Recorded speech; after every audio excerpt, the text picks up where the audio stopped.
Ruth capítulo 1, versículo 10 en adelante es el pasaje que estaremos meditando, estaremos integrándonos en la meditación de la palabra. Amén. Gloria a Dios. Ruth capítulo 1, versículo 10 en adelante. Dice la palabra del Señor de la siguiente manera, en el nombre maravilloso y precioso de Cristo Jesús. Y le dijeron: ciertamente nosotras iremos contigo a tu pueblo. Y Noemí respondió: volveos, hijas mías, ¿para qué habéis de ir conmigo? ¿Tengo yo más hijos en el vientre que puedan ser vuestros maridos? Volveos, hijas mías, e idos, porque yo ya soy vieja para tener marido. Y aunque dijese: esperanza tengo, y esta noche estuviese con marido, y aún diese a luz hijos, ¿habríais vosotras de esperarlos hasta que fuesen grandes? ¿Habríais de quedaros sin casar por amor a ellos? No, hijas mías, que mayor amargura tengo yo que vosotras, pues la mano del Señor ha salido contra mí. Y ellas alzaron otra vez su voz y lloraron. Y Orfa besó a su suegra, mas Ruth se quedó con ella. Y Noemí dijo: he aquí tu cuñada se ha vuelto a su pueblo y a sus dioses. Vuélvete tú tras ella. Respondió Ruth: no me ruegues que te deje y me aparte de ti, porque a donde quiera que tú fueres, iré yo, y donde quiera que vivieres, viviré. Tu pueblo será mi pueblo, y tu Dios mi Dios. Donde tú mueras, moriré yo, y allí seré sepultada. Así me haga el Señor y aún me añada, que solo la muerte hará separación entre nosotras dos. Hoy continuamos con la línea de temas que hemos estado compartiendo acerca de la importancia de poder conocer al Dios de nuestros padres, hablando de los hijos que tienen padres cristianos, hablando de los nietos, hablando de las nuevas generaciones que van creciendo. Y también nosotros que aún hemos creído directamente, los que podemos decir somos los adultos, de igual manera entender que el Dios de nuestros padres, nuestro padre Abraham, nuestro padre Isaac, nuestro padre Jacob y todos aquellos hombres de fe del ayer, que ellos dejaron un legado para nuestra vida, para nosotros poder caminar en esa misma esperanza, en esa misma confianza, en esa misma fe. Así que hoy estaremos meditando en el tema que le hemos titulado traspasando la antorcha de la fe. Somos llamados a traspasar lo que es una antorcha de fe, como lo miramos en este pasaje que leemos acerca de Noemí y Ruth, un pasaje muy especial. El hablar de traspasar lo que es la antorcha de la fe tiene que ver con la transmisión de valores, la transmisión de conocimiento de un Dios vivo, de la fe, la creencia y las prácticas de una fe genuina, de una generación a otra, dejando un legado a través de la enseñanza y del ejemplo para las nuevas generaciones. Entonces, cuando hablamos de dejar un legado de enseñanza y de ejemplo para las nuevas generaciones, un legado de valores, de conocimiento, de fe, de creencia en un Dios vivo, de práctica de una fe genuina y auténtica de ese Dios verdadero o en ese Dios verdadero. Cuando hablamos siempre de lo que es un legado, tenemos que hacer la diferencia entre lo que es un legado y lo que es una herencia. Y siempre debemos entender que herencia tiene que ver con lo que le dejamos a una persona, mientras que el legado tiene que ver con lo que dejamos en una persona. Hay grande diferencia en lo que le dejamos a una persona a diferencia de lo que dejamos en una persona. Y lo que dejamos en una persona son los valores, es el conocimiento, es la fe, es la creencia, son las prácticas, es lo interno, es lo espiritual. Eso es lo que dejamos en una persona, ese es el legado. A diferencia, repito, de una herencia, usted le puede dejar un carro, una casa, una cuenta bancaria, un terreno, diferentes cosas le puede dejar a un hijo, a un nieto, pero ese es simplemente una herencia. Pero mayor que la herencia es un legado, son los valores, son los principios de fe, es el ejemplo que usted le deja a aquel hijo, a aquella hija, es la antorcha que transmite, que transfiere de generación en generación.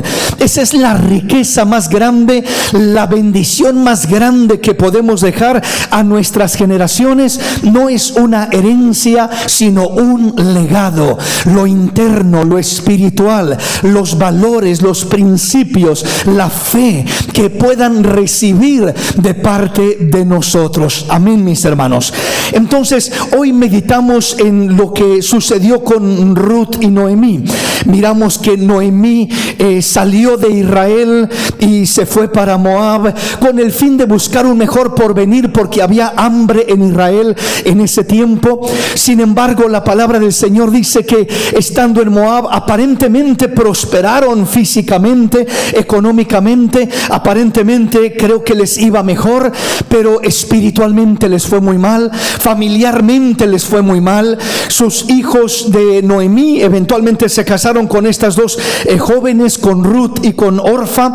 Dice la palabra del Señor que eventualmente murió el esposo de Noemí, después murió el esposo de Orfa y de Ruth, quedando las tres viudas desamparadas prácticamente.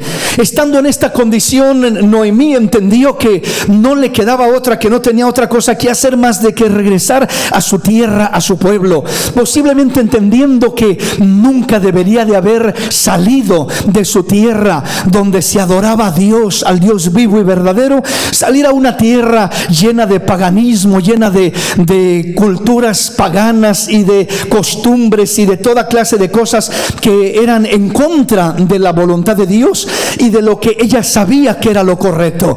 Llegando a este momento, miramos en nuestro pasaje que Noemí, ¿verdad?, les dice a sus hijas, a sus nueras, mejor dicho, pues que puedan regresar a su pueblo, que puedan irse, pero ellas dicen: no te vamos a dejar, vamos a irnos contigo a tu pueblo. Pero ella les dice: ¿y a qué van a ir conmigo? Yo no tengo más hijos para darles, yo no puedo ya concebir hijos, y aun si dijera esta noche estaré con un marido y tendré un hijo, ¿habríais de esperar a esos hijos para casarse ustedes con ellos? Dice: de ninguna manera, no podrían hacerlo, ya ustedes están grandes, ellos serían apenas bebés, entonces no funciona, regrésense a su pueblo mejor, que no tengo nada para ofrecerles. La palabra del Señor dice que cuando ella les dice esto, dice que Orfa besó a su suegra y Ruth se quedó con ella. Esto dice el versículo 14. Cuando dice que Orfa besó a su suegra, está refiriéndose a que ella se regresó, o hizo lo que le dijo Noemí, se fue para su casa, se volvió a su pueblo, se volvió a sus dioses, y Ruth se quedó con Noemí. El versículo 15 dice: y Noemí dijo: he aquí, tu cuñada se ha vuelto a su pueblo y a sus dioses, vuélvete tú tras ella. Y Ruth le responde de una manera muy especial a Noemí. Respondió Ruth: no me ruegues que te deje y me aparte de ti, porque a donde quiera que tú fueres, iré yo, y donde quiera que vivieres, viviré. Tu pueblo será mi pueblo y tu Dios mi Dios. Donde tú mueras, moriré yo, y allí seré sepultada. Así me haga el Señor y aún me añada, que solo la muerte hará separación entre nosotras dos.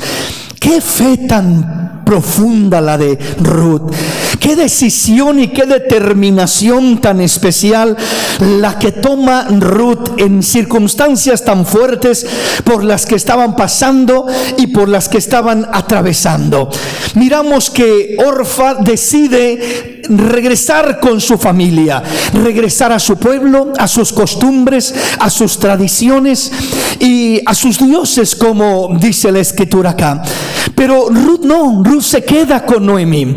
¿Qué futuro futuro había con Noemí? Prácticamente no había futuro, humanamente hablando. ¿Qué le esperaba a esta pobre joven al lado de una anciana que lo había perdido todo?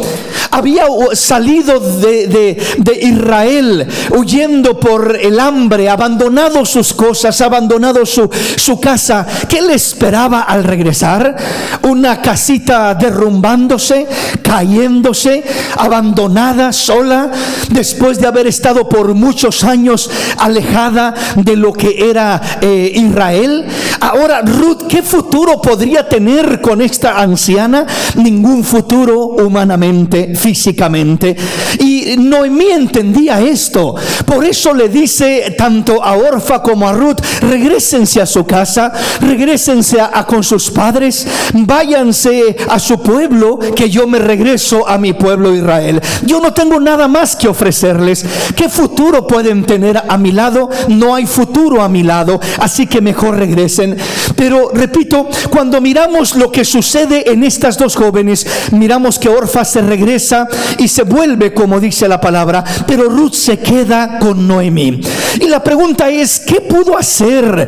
¿Qué pudo provocar una decisión tan fuerte y tan firme en Ruth como la que toma de no despegarse, de no desligarse de su suegra Noemí? Primeramente entendemos que lo que es la relación por naturaleza entre nueras y suegras tiende a no ser la mejor de las relaciones.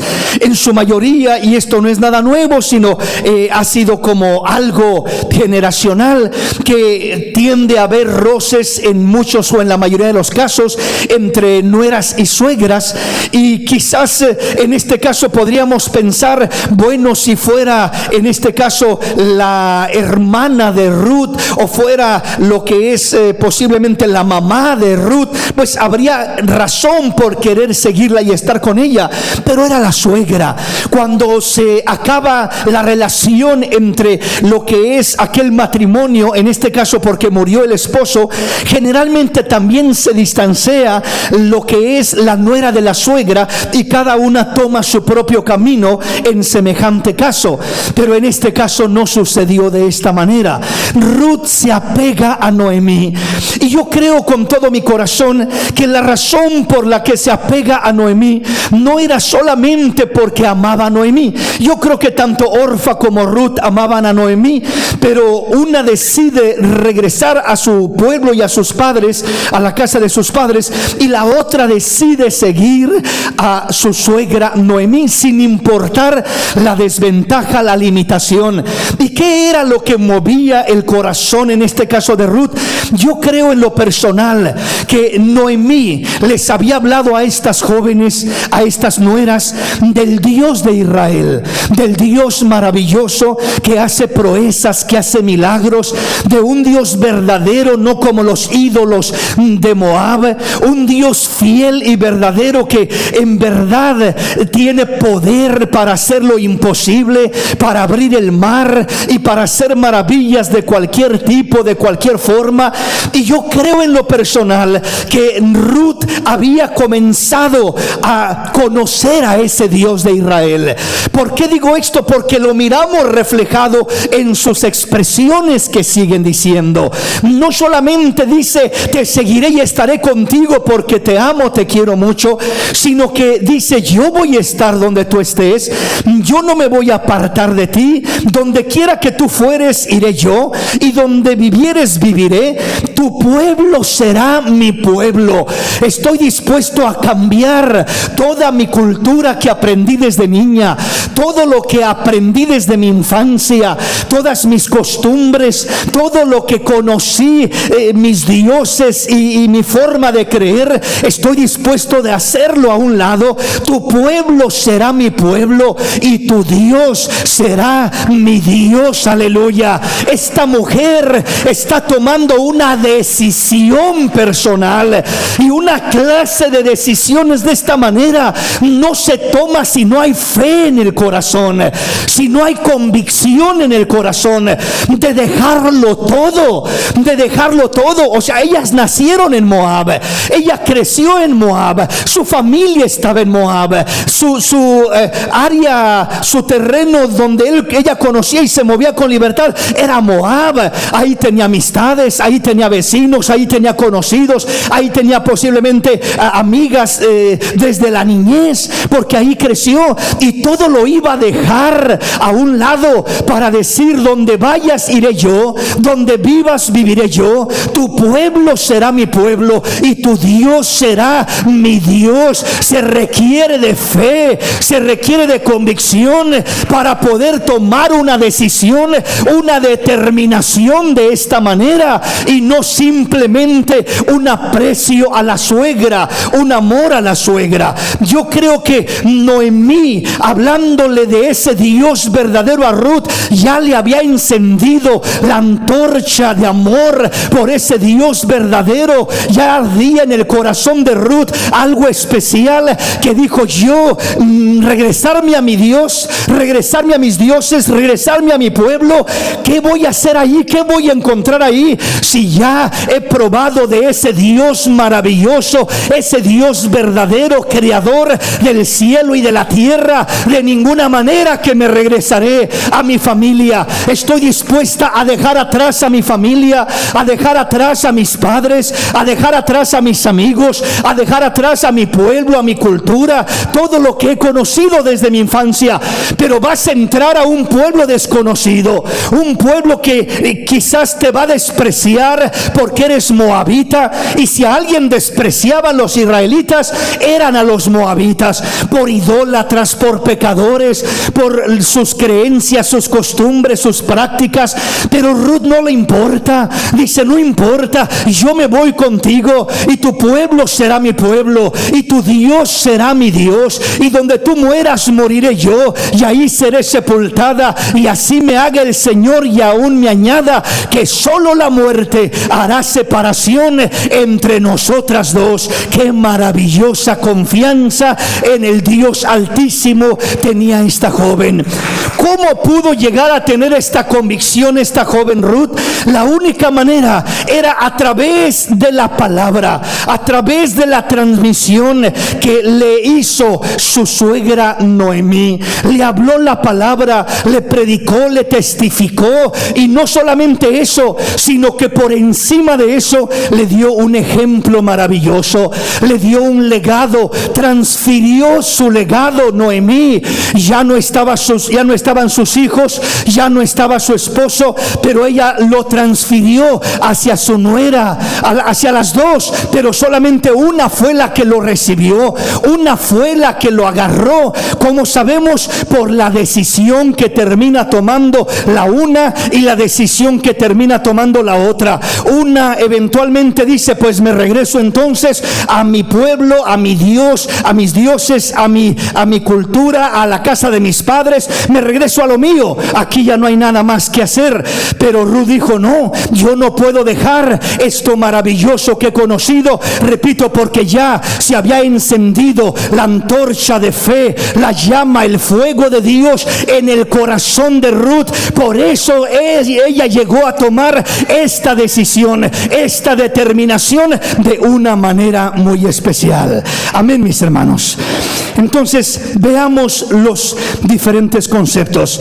Cuando nosotros entendemos que somos responsables de transferir, de transmitir, de traspasar la antorcha de la fe a nuestras generaciones, somos responsables de hacer lo que Noemí hizo con Ruth.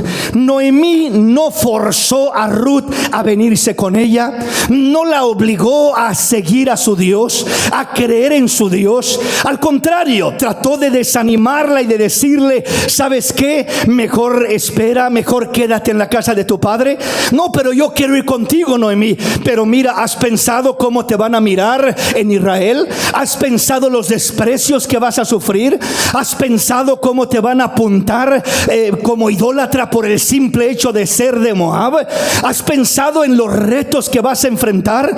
Pues sí lo he pensado. ¿Y estás dispuesta aún así? Estoy dispuesta aún así. Pero mira, no te conviene mejor quedarte. Me conviene quedarme humanamente, pero espiritualmente me conviene irme al pueblo de Israel y abrazar la fe en el Dios de Israel y servir al Dios de Israel. O sea que aunque Noemí trató de detenerla, no pudo detenerla de ella seguirla, de ella seguir a Noemí, seguir al Dios de Noemí, seguir a ese Dios maravilloso. Entonces, ¿cómo miraría Ruth a Noemí? ¿Qué miraría Ruth en Noemí?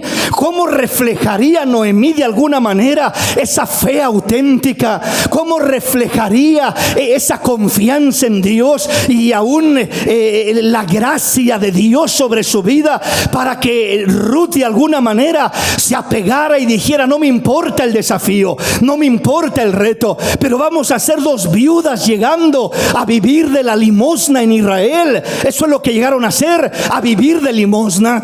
Pues no importa que vivamos limosnando, pero vamos a estar en el pueblo correcto, adorando al Dios correcto, honrando al Dios verdadero, y eso para mí vale más que todo lo otro, decía Ruth. De esta manera ella eligió dar este paso. Entonces, repito, Noemí no la forzó, no la obligó, no la presionó, no la manipuló, sino que provocó en ella un deseo, la inspiró a seguir a Dios, al Dios de Noemí, al Dios de Israel. Provocó que Ruth tuviera este deseo y esta determinación de seguir al Dios verdadero. ¿Cómo lo hizo? A través de transferir esa fe, a través de el poder darle un buen ejemplo a seguir, para que ella pudiera percibir a Dios a través de la vida de Noemí. Muchas personas, la única forma que van a llegar a conocer a Dios es mirándolo en tu vida, es mirándolo en tu caminar, es mirándolo a través de tu ejemplo, a través de tu vivir, a través de tu desarrollo. Y cuando miran algo especial en tu vida, cuando miran una paz maravillosa, cuando miran un amor incondicional, un gozo, una alegría, y dicen: tú tienes algo especial, yo quiero tener lo que tú tienes. ¿Cómo puedo hacer para tener lo que tú tienes? Pues si te acercas al Dios que yo me he acercado, podrás tener lo que yo tengo y mucho más, porque Él da a manos llenas. Él bendice sin hacer excepción de personas. El que le busca lo encuentra, el que le pide recibe, el que le toca Él le abre las puertas de los cielos y lo bendice. Entonces, nosotros necesitamos provocar esta clase de fe, no una fe donde tenemos que arrastrar, forzar y obligar a un hijo, a una hija a buscar de Dios, sino lo contrario, donde inspiramos, repito, como Noemí miraba a su nuera Ruth como su hija, les decía: hijas mías, hija mía, la miraba como su hija, y le transmitió algo tan especial que ella anhelaba tener lo que Noemí tenía, anhelaba servir al Dios de Noemí, anhelaba conocer más al Dios de Noemí. ¿Por qué razón? Porque seguramente miraba algo especial en Noemí. Imagínese usted que mirara siempre en Noemí una cara amargada, siempre corajuda, irritada, grosera, negativa. ¿Usted cree que Ruth iba a decir: yo te sigo a donde quiera que vayas y nada nos separará sino la muerte? Tu Dios será mi Dios, tu pueblo será mi pueblo, donde tú vivas viviré, donde mueras moriré. Hermano, una persona de esa forma lo que quiere es la primera oportunidad para distanciarse y alejarse de tal persona. Pero para tener ese anhelo de estar cerca, de estar ahí, yo no quiero separarme de ti. ¿Y por qué no quieres separarme de ti? ¿Por qué no quieres separarte de mí? Porque veo en ti algo especial, porque quiero lo que tú tienes y sé que eso que tienes tienes viene del Dios de los cielos, del Dios de Israel, y yo quiero conocerlo más, y no me vas a detener, y no me voy a detener, y te voy a seguir sin importar lo que cueste, sin importar el reto. Cuando yo veo a Ruth aferrada a seguir a Noemí, me recuerda precisamente de Eliseo, cuando Elías le decía: quédate aquí porque yo tengo que ir a tal lugar. Decía Eliseo: vive el Señor y vive tu alma, que no te dejaré. Donde quiera que tú vayas, ahí también yo estaré. Yo quiero estar cerca de ti, quiero estar donde tú estás. ¿Y para qué quieres estar cerca de mí? Porque sé que el Señor te va a levantar, y cuando te levante, yo quiero algo especial que venga de parte de Dios sobre mi vida. Quiero conocer al Dios que tú conoces, quiero servir al Dios que tú sirves, quiero amar al Dios que tú amas, quiero honrar al Dios que tú honras. Esa es la fe, esa es la fe genuina. Eso es pasar la antorcha de una generación a otra generación, provocar que la nueva generación anhele conocer al Dios que tú conoces, amar al Dios que tú amas, servir al Dios que tú sirves. Pero no lo podremos hacer solamente imponiendo, forzando, obligando, regañando, etcétera, sino debemos de entender que no es de esa manera como se logra esto. Esta joven Ruth, ella tenía un anhelo, un deseo de seguir a Noemí, y no era solo Noemí, o no era Noemí como persona, porque repito, Noemí como persona no tenía nada que ofrecer. Humanamente era pobre, humanamente estaba sola, humanamente lo único que le esperaba a su lado era la miseria, era necesidad, no había otra cosa. Pero ella quería seguir a Noemí.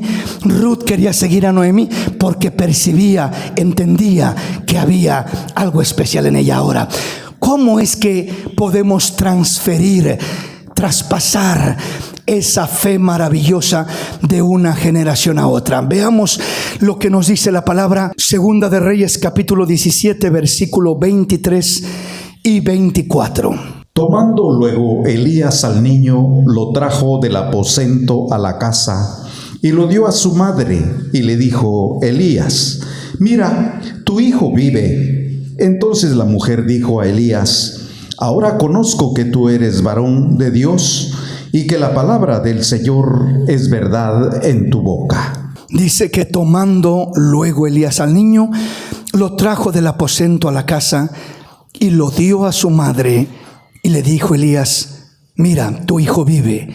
Entonces la mujer dijo a Elías: ahora conozco que tú eres varón de Dios, y que la palabra del Señor es verdad en tu boca. Miramos que esta mujer no tenía hijos. Elías oró por ella y Dios la bendijo con un niño, con un hijo. Lamentablemente llegó el momento donde este niño enferma y muere. Y le viene esta mujer a Elías y le dice, como quien dice: ¿para qué me diste su niño si habría de morir? ¿Para qué darme tal alegría y quitármela de un momento a otro? Y Elías se encerró con el niño en el aposento, oró por él, hasta que Dios resucitó a aquel niño. Una vez que Dios resucitó a aquel niño por mano de Elías, Elías toma aquel niño y lo trae al aposento, del aposento a la casa, y lo da a su madre, y le dice Elías: mira, aquí está tu hijo, vive. Aquella mujer, asombrada por aquel milagro, ella sabía que su hijo había muerto. Ella sabía la condición de su hijo, y ella entendía el milagro maravilloso que había hecho Dios a través de Elías. Pero dice, entonces la mujer dijo a Elías: ahora conozco que tú eres varón de Dios, y que la palabra del Señor es verdad en tu boca.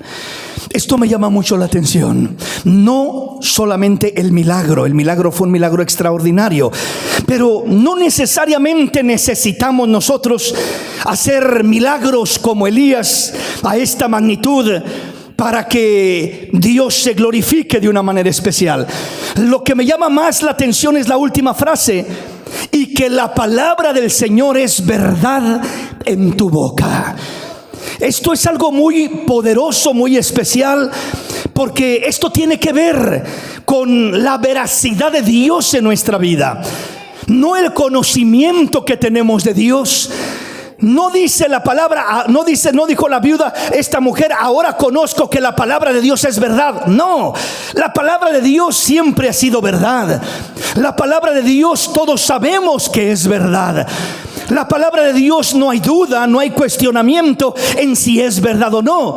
Cuando nosotros hablamos la palabra de Dios, le compartimos la palabra de Dios a alguien, a un hijo, a un familiar, a un vecino, a una persona necesitada, entendemos que le estamos hablando una verdad, la palabra de Dios. Y generalmente también la persona entiende que lo que le estamos diciendo es una verdad, es la palabra de Dios.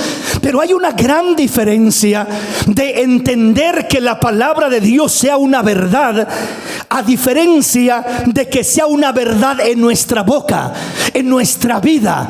O sea, lo que marca una diferencia, lo que impacta, como la vida de, en este caso, Noemí con Ruth, no era simplemente que le hablaba una palabra que es verdad, sino que la palabra de Dios era verdad en su boca, en su vida, en su caminar, en su desarrollo. Cuando la palabra de Dios es verdad en tu vida, cuando la palabra de Dios es verdad en tu boca, esa es la palabra que transfiere, que transmite. Esa es la palabra que enciende la antorcha de fe de las personas que te rodean, comenzando con tu familia, comenzando con tus hijos, con aquellos más cercanos a ti que te conocen y que saben quién eres y lo que eres. Cuando ven que la palabra que hablas es verdad, pero no solamente verdad como lo es la palabra de Dios en general, sino que es verdad en tu boca, en tu vida, en tu caminar. Entonces es cuando dicen: yo quiero al Dios de esa persona, yo quiero al Dios de mi padre, yo quiero al Dios de mi vecino, yo quiero al Dios de él, de ella, porque la palabra de Dios es verdad en su vida, en su boca, en su caminar. Eso marca la diferencia. Cuando solamente hablamos la palabra de Dios, pero no es verdad en nuestra vida, porque la palabra de Dios cualquiera la puede hablar, pero no en cualquiera es verdad en su vida esa palabra. ¿Sí me explico?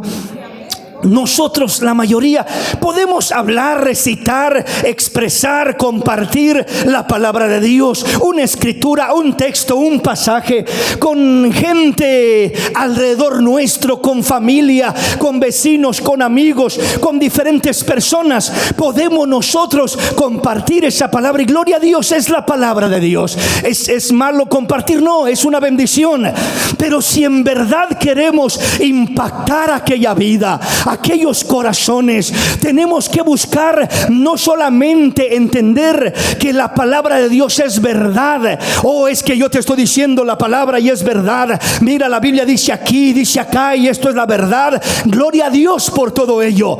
Pero cuando se dan cuenta que esa palabra no solamente es verdad en sí misma, sino que es verdad en tu vida, es verdad en tu boca, es verdad en tu caminar, esa palabra será la que impactará a la nueva generación que viene detrás de nosotros. Esa palabra será la que impactará a los hijos, a los nietos, a los bisnietos, cuando ven que la palabra de Dios es verdad en tu vida.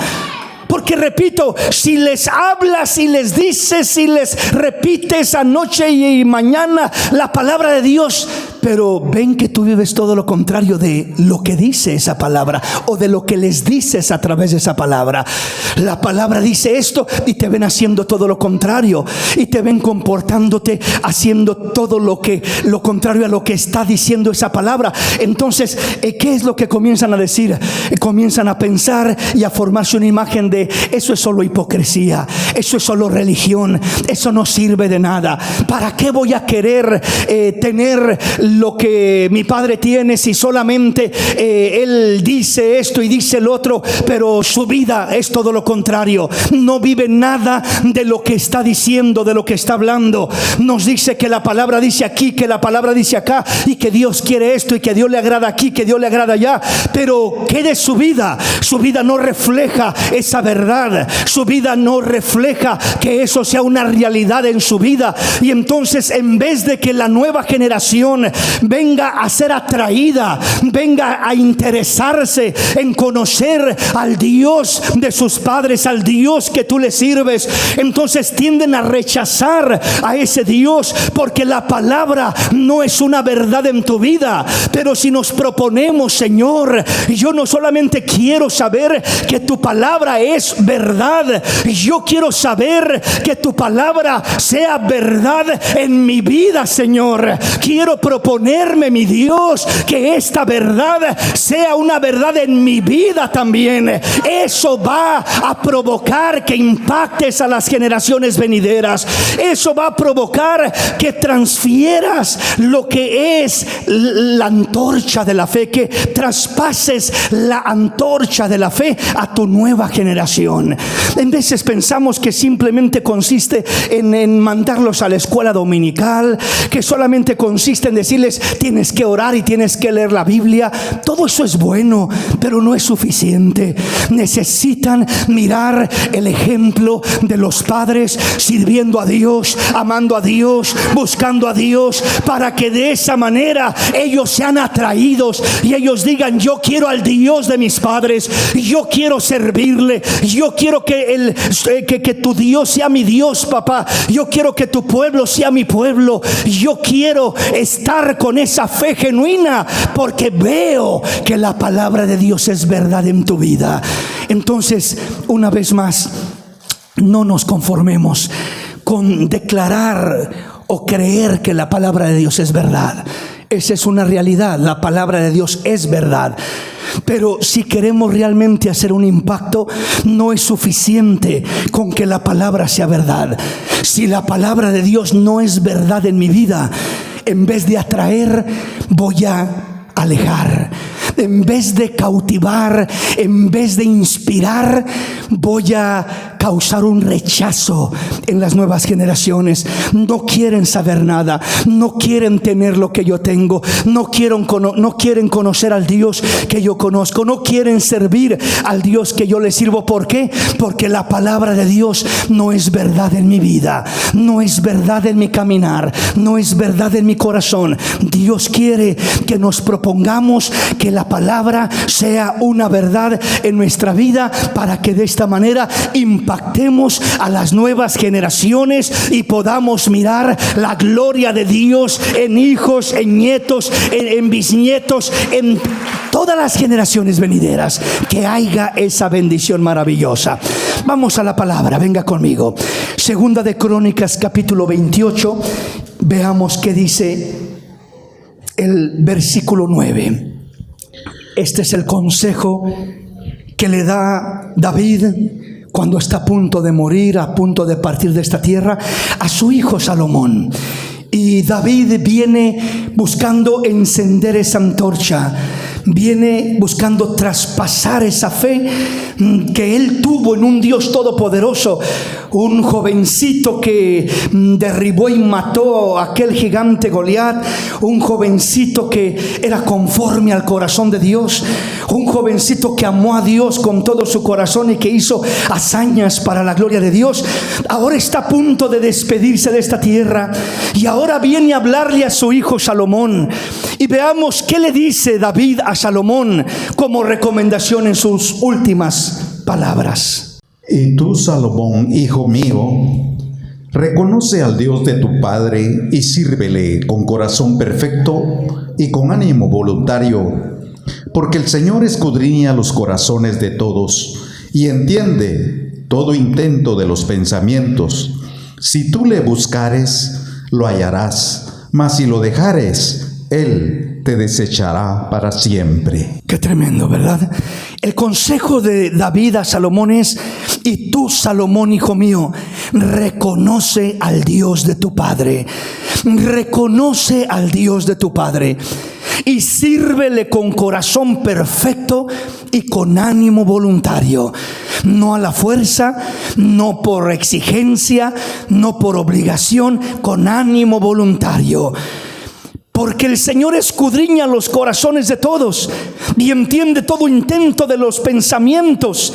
Si tú le buscares, lo hallarás, mas si lo dejares, Él te desechará para siempre. Esto es serio, esto es delicado. Y lo mismo que David le decía a su hijo Salomón, es lo que cada padre tiene que buscar, inyectar, transferir, transmitir hacia sus hijos, hacia sus nietos. El reto de todo padre es buscar de muchas maneras que sus hijos conozcan a Dios personalmente, que lo conozcan individualmente, que lo conozcan íntimamente. Cuando le dice David a Salomón: y tú, Salomón, hijo mío, reconoce al Dios de tu padre. Reconocer es algo muy especial. Muchos hijos conocen a Dios, al Dios de sus padres. Han aprendido de Él desde su niñez. Sí, yo conozco de Dios. Sí, yo conozco lo que dice la Biblia. Yo conozco las historias bíblicas. Pero hay gran diferencia de conocer a reconocer.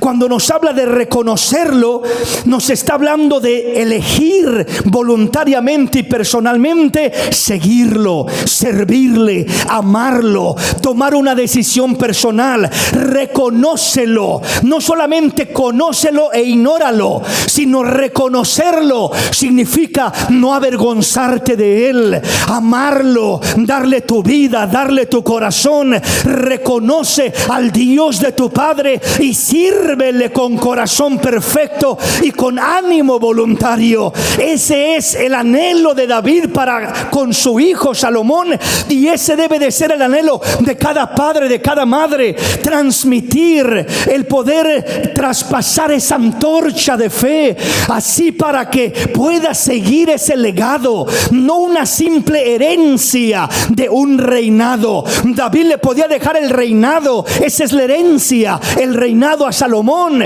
Pero ¿de qué le sirve el reinado si no tiene un legado de valores, de principios, de amor por el Dios Altísimo? Lo que David estaba buscando dejarle a Salomón no solamente era la herencia de un reino, sino era el legado de un amor a Dios, de una fidelidad, de un servicio, de elegir y decidir personalmente servir al Dios de los cielos como una decisión personal que nacía de su corazón, y no simplemente como una religión o una costumbre o un ritual o parte de lo que era simplemente la tradición de Israel. Entonces reconocer al Dios de nuestros padres es algo esencial, es algo maravilloso. Repito, esto significa creer en Él, tener una relación personal con Él, tener un compromiso personal con Él, de servirle, de amarle, de honrarle, de elegir caminar con ese Dios maravilloso. Proverbios lo dice de esta manera en el capítulo 3, versículos 5 al 7. Fíate del Señor de todo tu corazón y no te apoyes en tu propia prudencia. Reconócelo en todos tus caminos y Él enderezará tus veredas. No seas sabio en tu propia opinión. Teme al Señor y apártate del mal. Esta es la bendición maravillosa que debe de haber para los hijos, para los nietos, para los bisnietos, para todas las generaciones venideras, que puedan conocer, reconocer al Dios de sus padres, venir a una relación personal con Él, venir a una fe, a una convicción personal con Él, y no conformarse simplemente con tradiciones, con religiones, con rituales, con costumbres superficiales. Avancemos en nuestro tema antes de que el tiempo se nos acabe. Primera de Corintios capítulo 12, versículo 1 en adelante. Veamos ¿qué dice la palabra? No quiero, hermanos, que ignoréis acerca de los dones espirituales, Sabéis que cuando erais gentiles se os extraviaba llevándoos, como se os lleva a los ídolos mudos. Por tanto, os hago saber que nadie que hable por el Espíritu de Dios llama anatema a Jesús, y nadie puede llamar a Jesús Señor sino por el Espíritu Santo. Aquí debemos de entender y de ir asimilando cómo pueden nuestras descendencias, cómo puede los hijos, los nietos, los bisnietos, las generaciones venideras en general, conocer a Dios verdaderamente. No lo van a conocer simplemente por tradiciones, por religión, por costumbre. No lo van a conocer aprendiendo ciertos textos de la Biblia. No lo van a conocer aprendiendo ciertos cantos o alabanzas que se cantan en un culto cristiano. No lo van a conocer de esa manera sencillamente.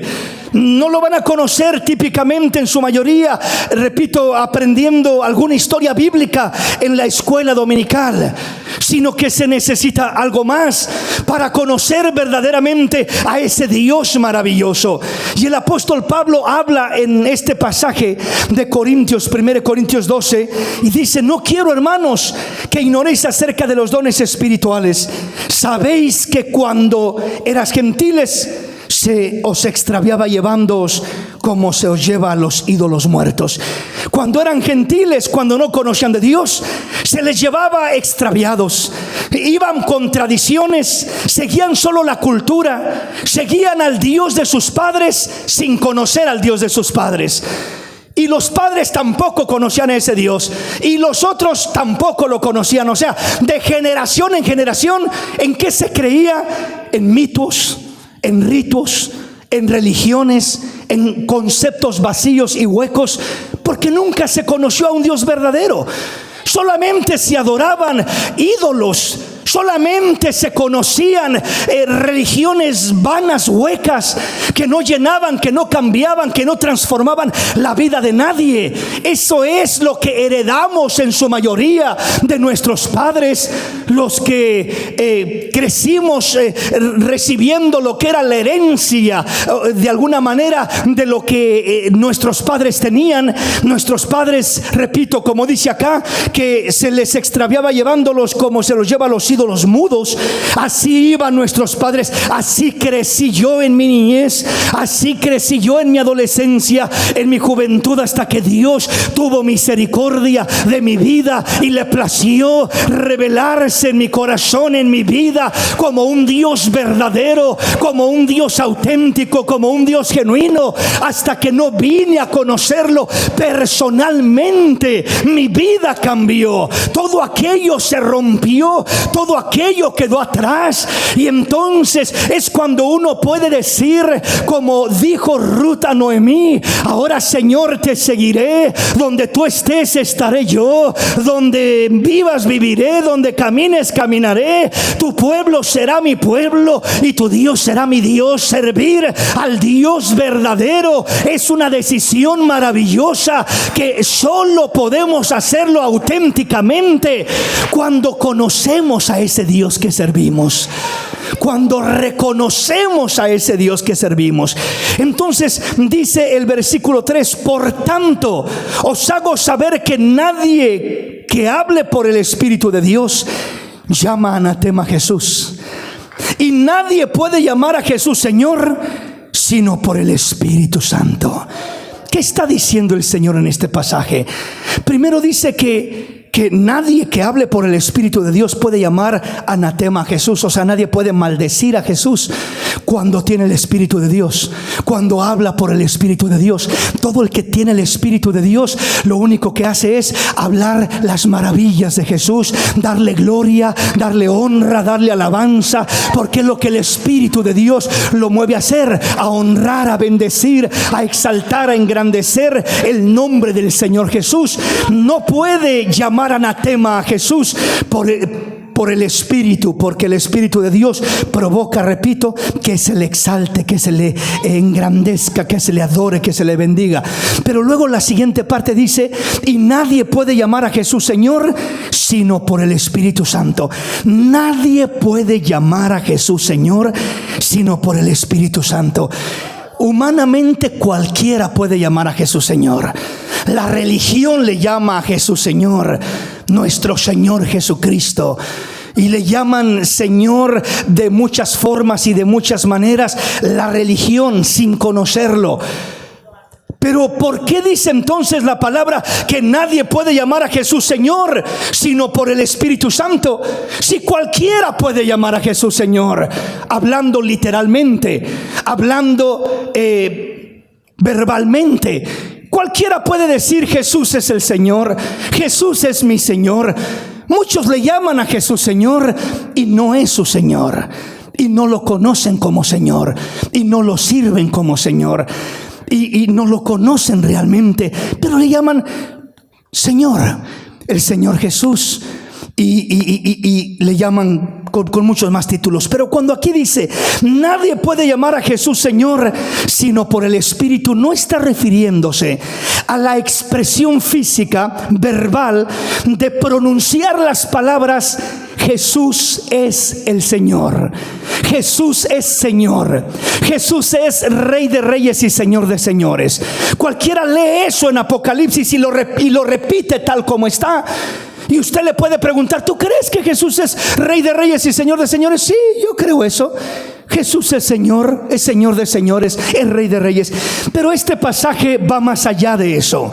Cuando dice nadie puede llamar a Jesús Señor sino por el Espíritu, lo que está diciendo es lo siguiente: nadie puede conocer, reconocer el señorío de Jesús, la autoridad. Señor, señorío significa autoridad, poder, gobierno, grandeza, majestad de Jesús. Nadie puede conocer verdaderamente quién es Jesús sino por el Espíritu Santo de Dios.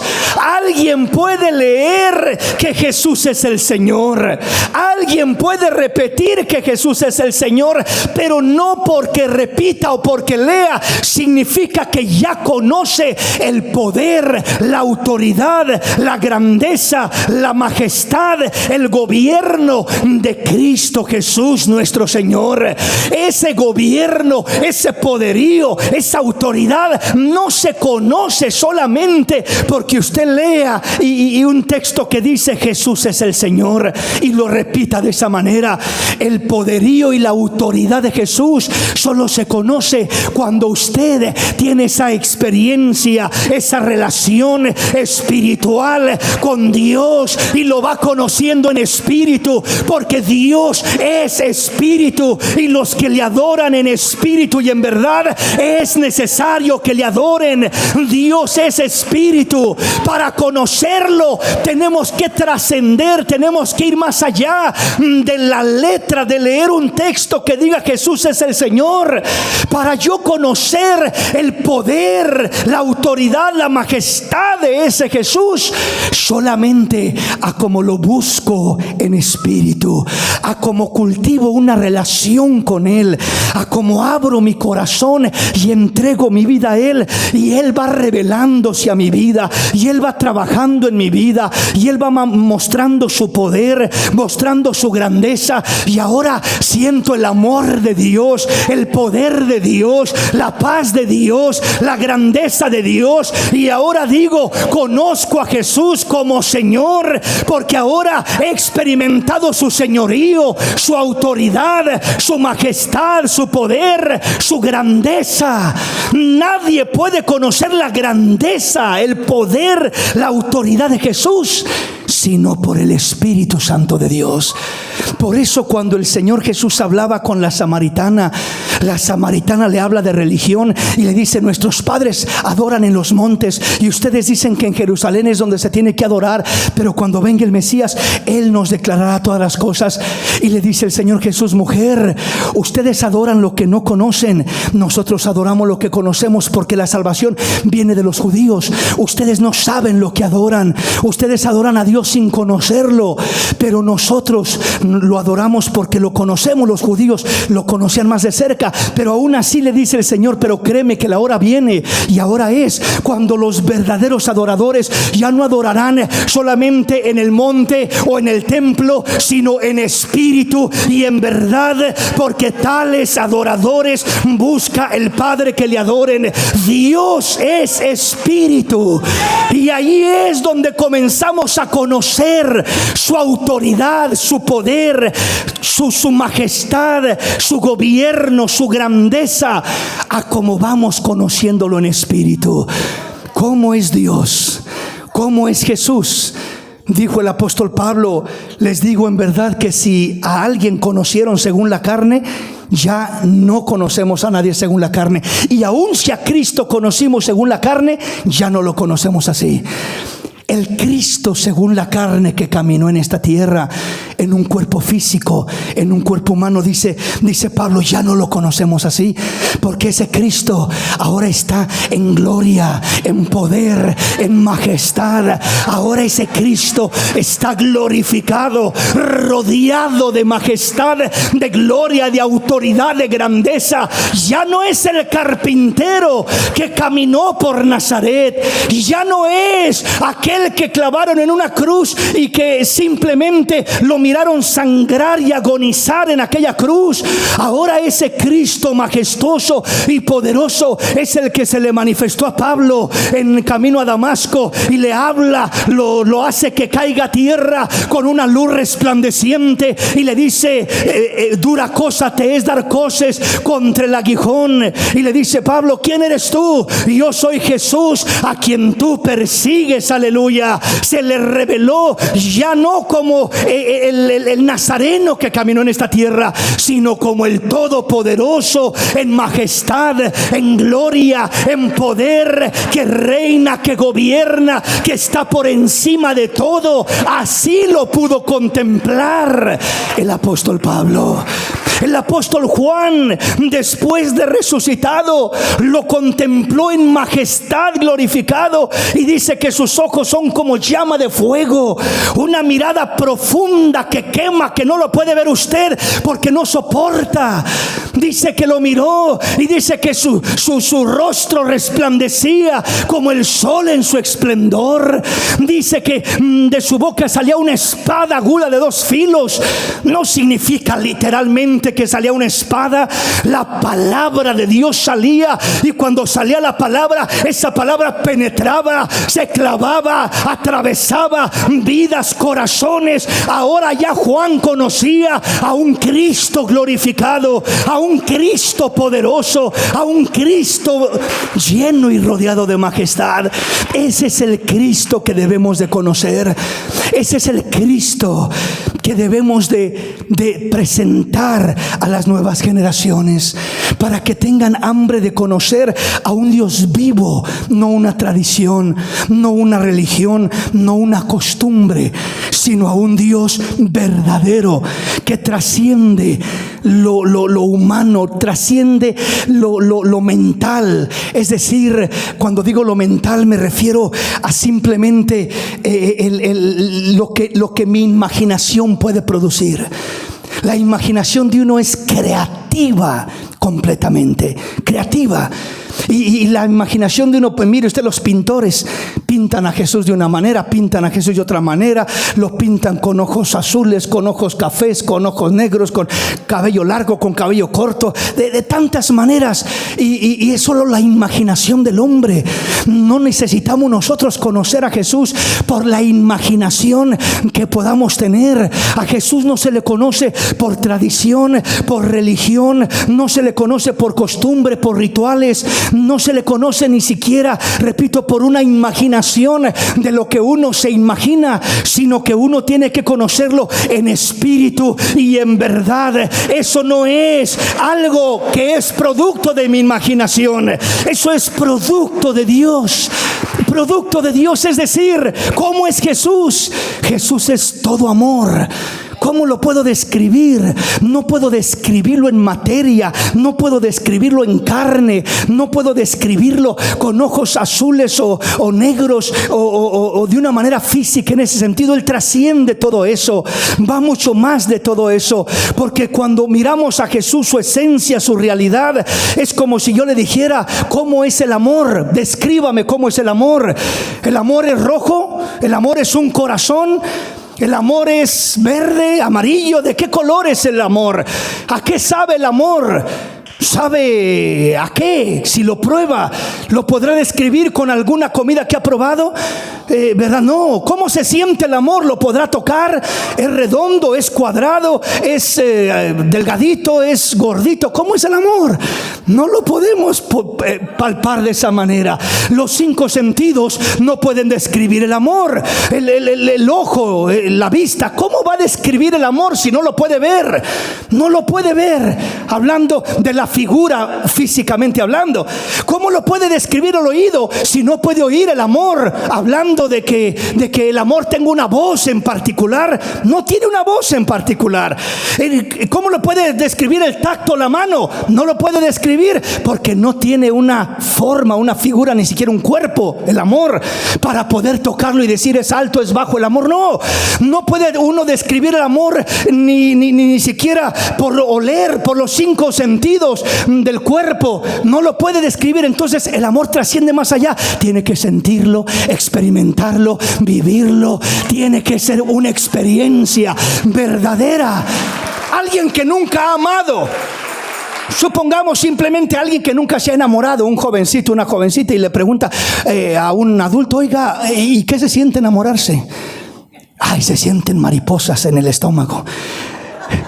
Yo creo que no es una descripción correcta, ¿verdad? Es simplemente el nerviosismo que siente en un momento o en otro, pero esa no es la descripción del amor real.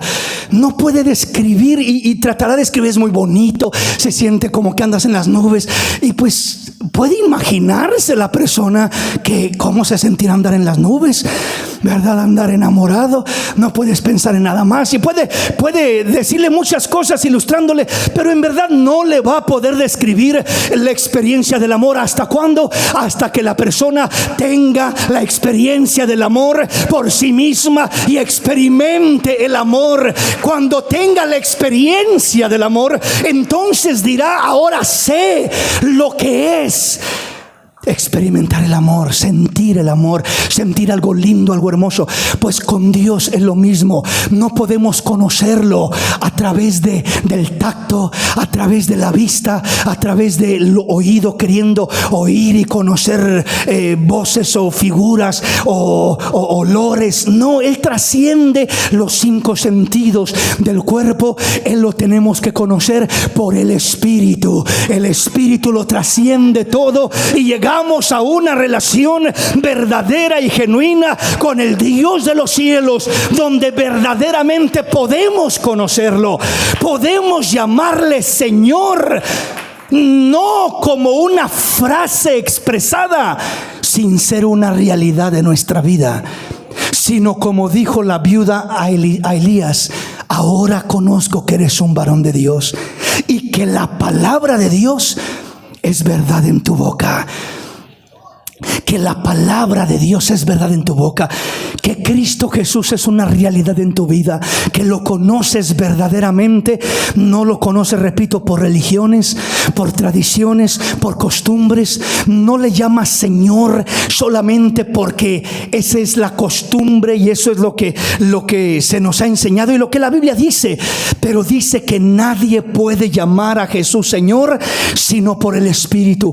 Nadie verdaderamente puede reconocer el señorío, la autoridad, la grandeza, la majestad, el gobierno de Jesús si no es por el Espíritu? Entre más lo conoces por el Espíritu, te das cuenta que es más poderoso que tu problema, más poderoso que tu enfermedad, más poderoso que tu necesidad, más grande, más hermoso, más lindo, más puro. Lo vas conociendo más, su señorío, su autoridad, su grandeza, lo vas conociendo más por el Espíritu. Y esa es una de las maneras como necesitamos conocer a Jesús, para que podamos transferir esa antorcha de fe cuando los hijos, cuando los nietos te vean que conoces a Jesús, su autoridad, su señorío, su gobierno, su grandeza, su majestad. Van a querer conocer al Dios que tú conoces. Van a rogarte como Ruth le rogó a Noemí: no me pidas que me aparte de ti, no me pidas que te deje, porque donde tú vayas iré yo, donde estés estaré. Tu pueblo será mi pueblo, tu Dios será mi Dios. Donde tú vivas viviré, donde tú mueras moriré, y solo la muerte hará separación entre tú y yo. Qué maravilloso cuando se transmite esa fe genuina, esa fe auténtica hacia las nuevas generaciones. Entonces, no queramos presentar a un Cristo en figura, en imaginación de hombre, en conceptos religiosos. No queramos presentar a un Cristo que solamente es obligación y que solamente exige y que solamente regaña, por así decirlo, sino conocer personalmente en espíritu a ese Cristo.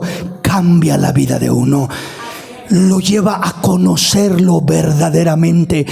Ya no lo conocerá el hijo por lo que ha mirado o por lo que le ha dicho papá o mamá, sino que ahora lo conocerá porque él mismo ha tenido un encuentro verdadero con el Señor.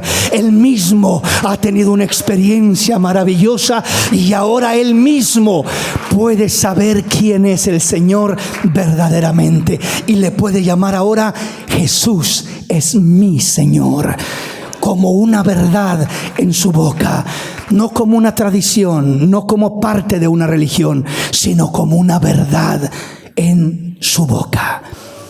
Pongámonos de pie en esta mañana, el tiempo se nos ha ido. Vamos a hablar con el Señor.